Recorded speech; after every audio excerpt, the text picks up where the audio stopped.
do you see hope as an active state or a prayerful one or both? Is it more Hmm. meditative? Is it a call to action? How do you feel about that, Father Michael? Yeah, for me, I think for me, it's actually both. Yeah, because when we talk about hope, especially looking at where I come from, we actually actively live in hope uh, because w- there's so much that we are looking forward to that we haven't yet achieved. And we also are aware that, to achieve what you are looking forward to, you have to actively get involved. Hmm. Like they say, you have to be the change that you want to see.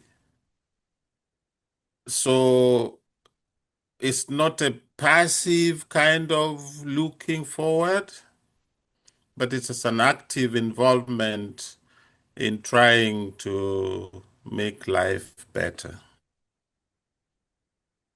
Why do you feel that we need to hope? How is it a powerful activity for us? Why do we need to do it? Yeah, we need to do it because I think when you look at, take any situation, I mean, and human condition, human situations are different from place to place. Hmm. What we may need at the moment is not the same as what you might need at the moment. But I do think that there is something any one of us need at a particular time. So that is why I think there is a, a need to hope that tomorrow will be better than today. You've got an interesting situation with your parish where you Yeah. were there and then it got closed and now you're back. Yeah. So tell me a little bit about that and how you're nurturing hope in your parish. Yes. Uh, First of all, I just share the word of God. And I strongly believe that God has something to say in all our human experiences. That if only we pay attention a little bit and listen, that we will discover, maybe not today, but tomorrow, Mhm. what God wants us to respond, how He wants us to respond to whatever the situation is. So while that is why I think hope is very important. While people have been deprived for a number of years, maybe they thought it will never happen, but something in them says, "Oh no, let us keep going because we hope tomorrow something will happen," and it happens. Even the parish that if it was closed and people gave up, as I went there, I found that no, people are still there. Well, some might have gone, but opportunity to begin again is present. And I think with God, each day is an opportunity to begin again. That's a very uplifting thought, isn't it? We get surrounded by stuff that's happening that's not good, but Yeah. yeah, just the idea of every day we can begin again. Yeah. Powerful. I have seen that happening. I mean, even when I go to meet people, and sometimes I think their situation is really, really, really deplorable. And yet I see smile in their faces.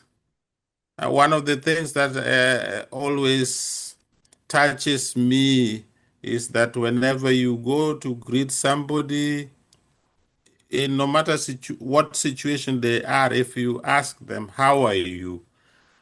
The first response they will give you, I'm fine. Then they might tell you the problem after.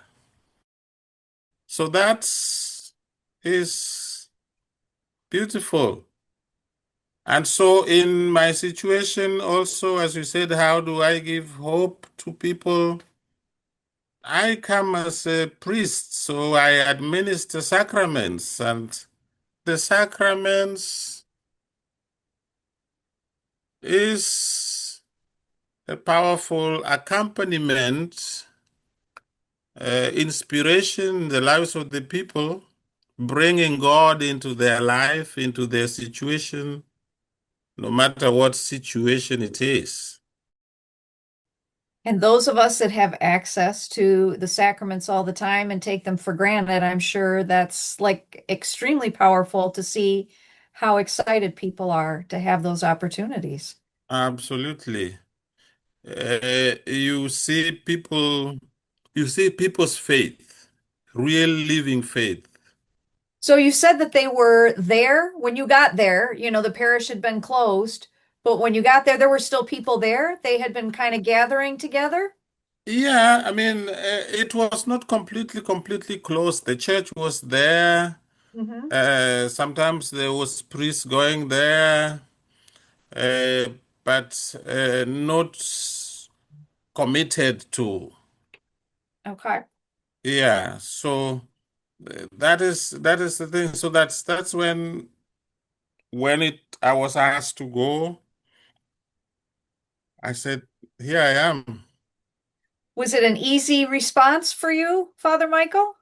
Yeah, to tell you the truth, it wasn't easy because I was in some place that I thought things are going well, people are doing well, responding well, and to go there now is like going to start from zero.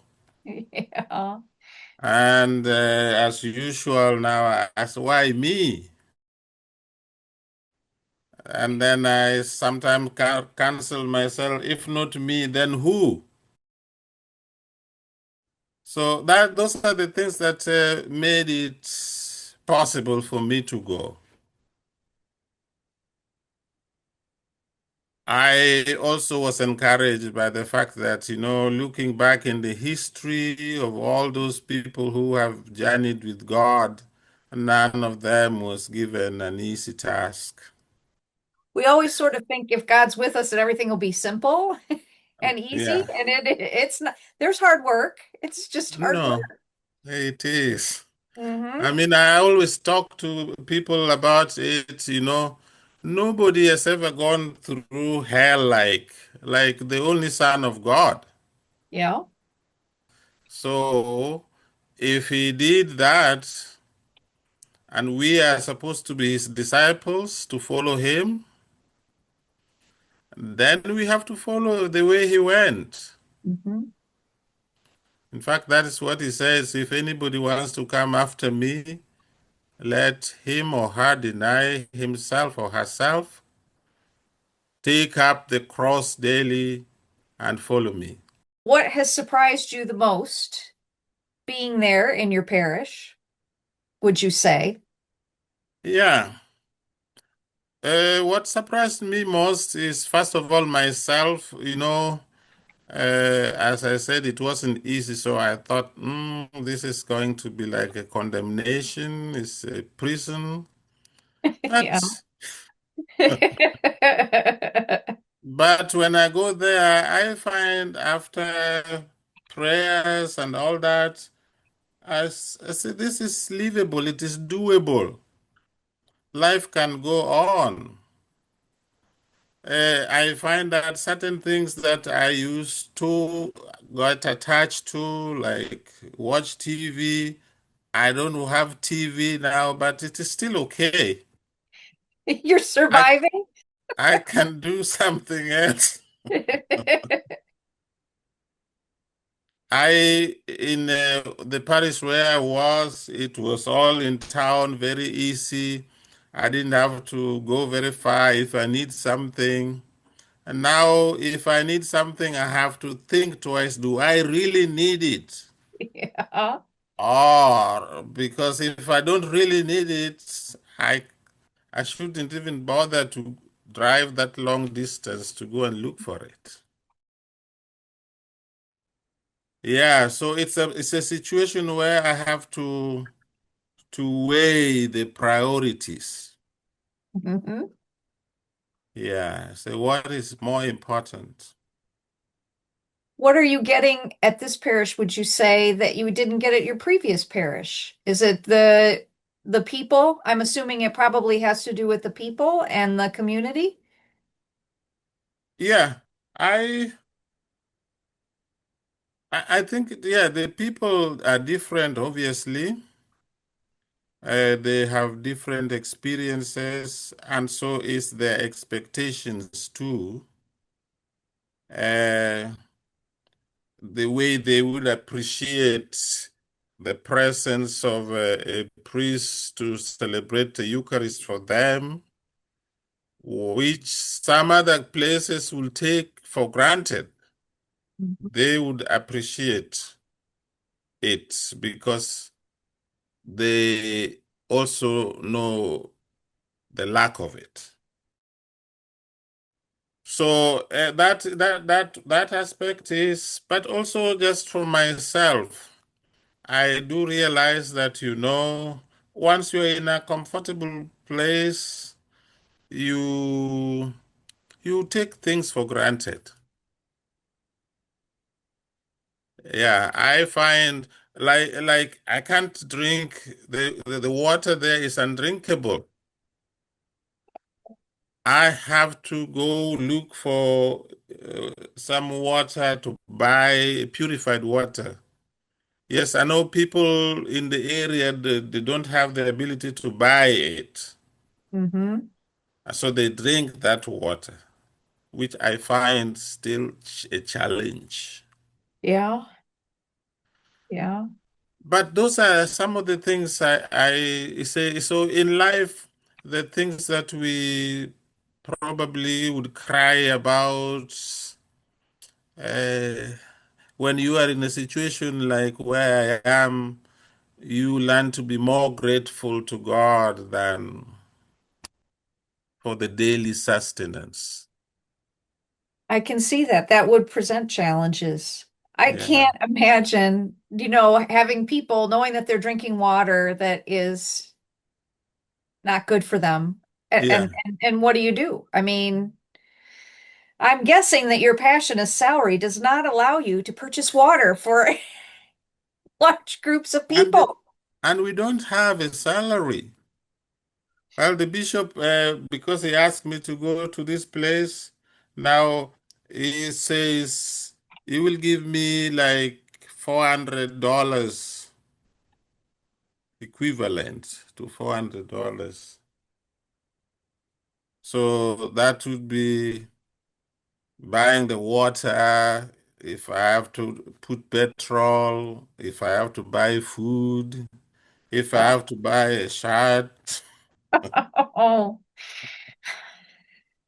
so you've received the gift of being frugal and trying to figure out how to stretch a dollar. That's right. Mhm. That's right.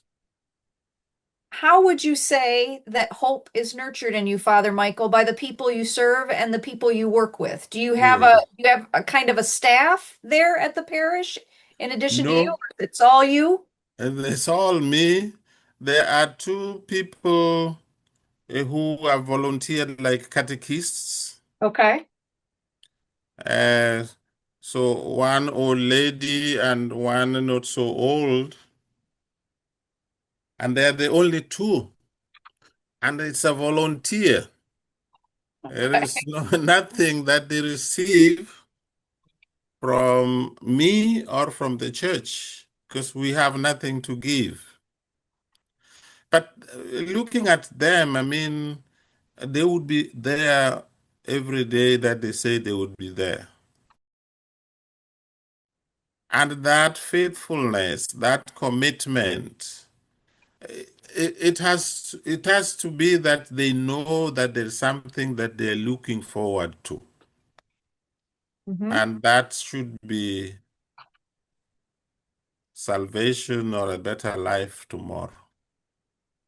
So that kind of commitment inspires me, encourages me. And sometimes when you see that they do it seriously, sincerely, with a smiling face, it's encouraging. So those are the kind of things that has nurtured also hope in me, you know. You Hmm. go to see, visit somebody, like we do a lot of visitation in their homes. When somebody dies, you be there. And sometimes you said, I wish I had something to offer them or some words to say. But just that you are there, they are so grateful. So what I do also is just accompanying them, walking beside them, making sure that none is walking alone, whatever their journeys is. That's an important job. We all need that to not feel alone, right? Yeah, Mhm. so that's how I find it.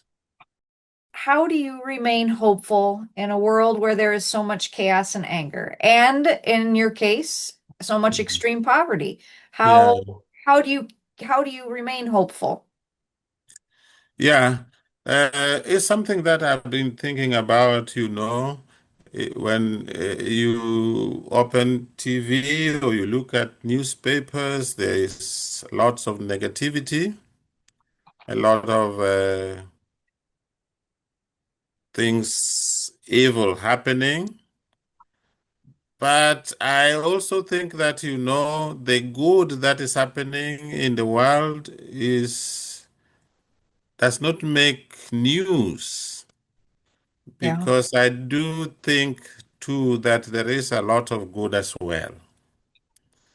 When I look at the situation where I find myself in that place and people are there, they are alive with very little, uh, and they smile even when there is a lot of challenges, there's a lot of things that they need. So I conclude that there is something deeper. It must be the presence of God, I think, that gives people hope, that makes people wake up, that at least today maybe there will be something better. So that has also nurtured hope in me to say, rather than tuning to the anger, the evil, maybe we better tune to what God is doing. And what God is doing does not make news, but He is there. And you can see it in certain instances, certain events of life, that God is still with us somehow, despite what is going on around us. Another comforting thought. But you're right. Yeah, If we're looking for the good. yeah, yeah. So one of the things that we had talked about was, the idea that Pope Francis had was to encourage people to be pilgrims of hope and to go on Mm, a pilgrimage to Rome. mm, And sometimes that might not be possible for everybody. So, do you see that it's that we should be able to be pilgrims of hope without going to Rome to do it? Absolutely, yes. Um, the way I see hope, yes, uh, being pilgrims of hope is a physical movement to Rome or to any holy place, but to a great extent, it is a shift that has to take place within, a focus that needs to take place within each one of us, a spiritual journey, or psychological, or social, or mental journey, moving from a place where there is no hope to a hopeful situation. A lot of it has to do with how we view ourselves, God, and the world. I have seen also, I know that there are people who are surrounded with everything like, but still have no hope Yeah. to the extent that some people take their own lives, and you wonder now what happened? Why would somebody like this kill himself or herself? So I do know that to a great extent it is a spiritual, mental journey that we have to make. So it is still possible to be pilgrims of hope without being able to go to Rome. What kind of supplies do we need to be pilgrims of hope? How do we make that journey? How do we Yeah, make that spiritual, psychological journey? yeah. I think basically, Mary Kay, it is first of all faith. You have to believe that there is a higher power Mhm. than you, a higher being than you. And then having believed that there is a higher being than you, to trust that that being has your best interest at heart. Uh, it reminds me, that question reminds me of our father in faith, Abraham, when he was told, leave your country, your possession, your land, go to a place I will show you. He had no idea, but he believed, and therefore he got on the journey.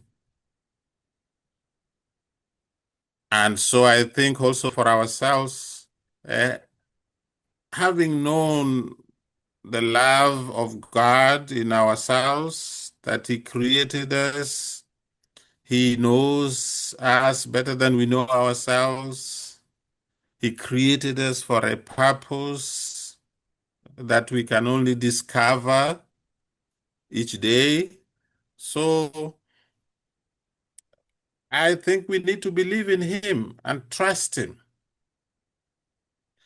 And then, of course, we need to be charitable. I think that's also an aspect that we are losing in the world. Yeah. Yeah, we have a lot of people who have so much, uh, but there's also a lot of people who have nothing. And charity would call each one of us to share. Mhm. Yeah, sharing too does not just mean in materials, but also in being open to listen, truly listen to one another, so that together we can move towards our loving Father. So if a provision is, yeah, faith, trust, charity, charity. Yeah. I like that. It makes sense to care about other people, Yeah. that they're on the journey with us. Yes. Yeah. Hmm. Yeah. And of course, caring about other people doesn't mean we don't care for ourselves. Jesus says we must love others as we love ourselves. Right. So, yeah. If Yeah. everybody's lifted up, that's a good thing for Yeah. me. If people are cared for, that's a good thing for Yeah. me.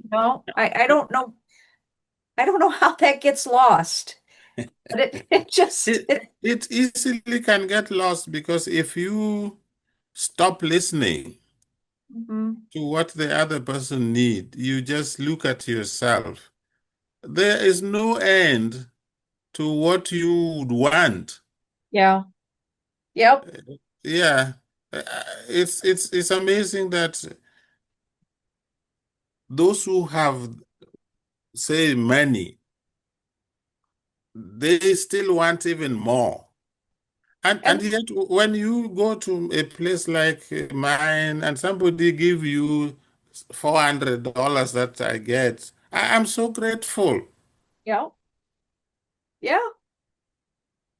And so that is maybe yeah, it's a journey we have to make. It's a journey we have to make. When I see you smiling, I smile. Mhm. Yeah. And this, I've experienced it. I go to visit somebody who is so sick or suffering, that's nothing. But the first thing you will see is a smile in their face, Yeah. happy to have seen you. Yeah. And that's isn't that the key? That what makes life great are the people around us in our community, Uh, and we don't all have to be exactly the same for no, that to be powerful. yeah. It's the diversity that makes the whole thing interesting. God made it that way. Yeah, I yes, mean, exactly. I would love to come to live to America, but I know that I'm happy also in where I am. Yeah. No, and I think to myself, I need to find a way to go to places like that because I don't. I think we need to be reminded of that joy Yeah, does not come from how big your house is or, that you're financially stable and your yeah, investments are working out well. It yeah. comes from the people Mm, that you're mm, with, mm. Yeah, and I think how exciting it must be for them too to have access to the sacraments through you. When they didn't know when it was going to happen. I remember in COVID when we had COVID, yes. could not we couldn't go to church for a while, Yeah. and we ended up streaming at my parish, and that was probably the first time that I just felt like desperate for the Eucharist, because somebody said, well, Yeah. no, I'll I, stream. I'll yeah. go. you know I remember during that COVID time, I was in another place. People used to wake up at 4 to come and line up because we were allowed only yeah 50 certain time, 50 people, 100 people to line up to make sure they are among the first 50. yeah yeah And I can't forget it. no, it was such a powerful thing, and then sort of we got distracted because I don't know, Yeah, it's yeah. Mm. I think it is human nature, Mary Kay, that when you have a lot, also you relax, your mind does not think of really the most important things in life. yeah Yeah. yeah And then we forget that there is a need for God because if you are comfortable, you hmm are surrounded with so much, hmm you think you can manage it. Yes, exactly. I did all this. It's easy to be in I that, but made I worked it. hard and I did it. Yeah. Yeah. No, I know. Yeah. So, how has God nurtured hope and trust in your life? Has He provided you with certain experiences? Are there people that have Yeah, helped you? yeah. I've gone through a lot personally. I lost my father long time in 1981 on the 20th of June. And I lost my mother 12 years after that Oh. in January the 14th, 1994. Those were moments that really tried to shook my faith a little bit. I even wanted to leave this priesthood thing. Hmm. I became angry with God. I said, but why are you treating me like this? I We came from a very poor family, so uh, my father didn't have anything. My mother didn't have anything. I have two brothers, one elder one and one younger one. They are doing nothing. So I actually wanted to go back home, and I actually took a year out. Hmm. But my intention was that I'm not going to come back. But while I was out there, I had plenty of time to reflect and to pray. And I just felt that God is calling me to this congregation and to be a priest. I had so many, I used to close myself in because my mother was not there, my brothers are not there. So I was in the house alone for Hmm. weeks, just praying and having very little. So the change took place in then because I was praying and reading, and then I realized that, God God does not change his mind. If he calls you, he will also supply what will make you go on. I remember those sayings of Jesus that man does not live on bread alone. So it was a difficult time, but somehow God carried me. And ever since then, there has been many moments of that kind of challenges in my life. And somehow, uh, in each of them, God leads. I like that. I think it's a reading in the Exodus, the people of Israel being led out by Moses, and they look around, they see danger, the Egyptians are coming towards them, the Red Sea is there, so they start crying. And Moses said, no, tell the people to keep marching on. That's sort of my thing, that a voice I hear in my head.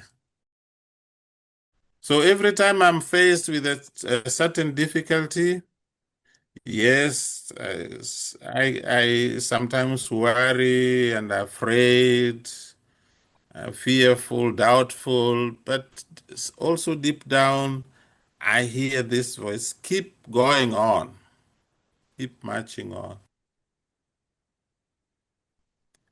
But in the end, I think, as a promise, I'm with you all up to the end. He is. So we have to try. I have to trust. Also, then I have met people who are kind, and there are moments that I was thinking, this is the end of it. Yeah. And then I meet somebody who says, okay, I'll help you. And I have received with great gratitude so many gifts that people of goodwill have offered, and I'm grateful.